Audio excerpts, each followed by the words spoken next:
Hello my dear viewers, welcome back to my channel. నాకులాగా మీలో ఎంతమందికి అలవాటు ఉంది? నాకైతే ఏదైనా కొత్త వెడ్డింగ్ కార్డ్స్ కనిపిస్తే ఏదైనా డిఫరెంట్గా ఉంటే ఇలా అయితే దాచుకుంటాను. ఇవి ఎప్పుడో తెలుసా, 2014 అండ్ 15 నుంచి అనమాట. అంటే నా 8th క్లాస్ నుంచి నేను దాచుకున్నవి. బుక్స్ కొన్ని తీస్తుంటే కనిపించాయి. అండ్ ఇదివరకు అయితే మొబైల్స్ తక్కువ కాబట్టి ఏదైనా కామిక్ లాగా జోక్స్ అయితే ఉన్నప్పుడు మాత్రం నా ఫ్రెండ్స్ అయితే ఇలా పేపర్లో రాసి ఇచ్చేవాళ్ళు. అండ్ తర్వాత నా పిల్లలు అయితే ఇలా ఆడుకుంటున్నారు. ఇదైతే నా స్కూల్ జాయినింగ్ అనమాట, 2011.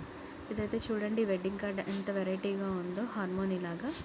ఇవి కూడా అంతే, 8th క్లాస్లో క్రాఫ్ట్ డిజైన్స్ కోసం అని చెప్పి అప్పుడు ఈ బుక్స్ అయితే ఇచ్చారు. నేను కొనుక్కున్నాను. ప్రతిరోజు మా మమ్మీ మాకు బాలభారతంలో చూసి స్టోరీస్ అయితే చెప్పేవాళ్ళు.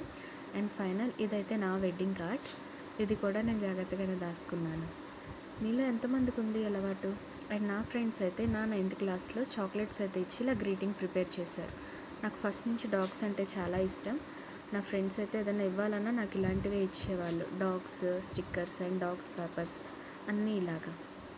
నా ఇంటర్లో నా ఫ్రెండ్స్ అనమాట. స్కూల్ టైంలో మా మొబైల్స్ కూడా ఎక్కువ కాదు కదా అప్పుడు రోజుల్లో. ఇలా అయితే కోన్కి ఇవి అయితే కలెక్ట్ చేసుకుని ఇవి చూసి పెట్టుకునేదాన్ని అనమాట. Like and subscribe to my channel.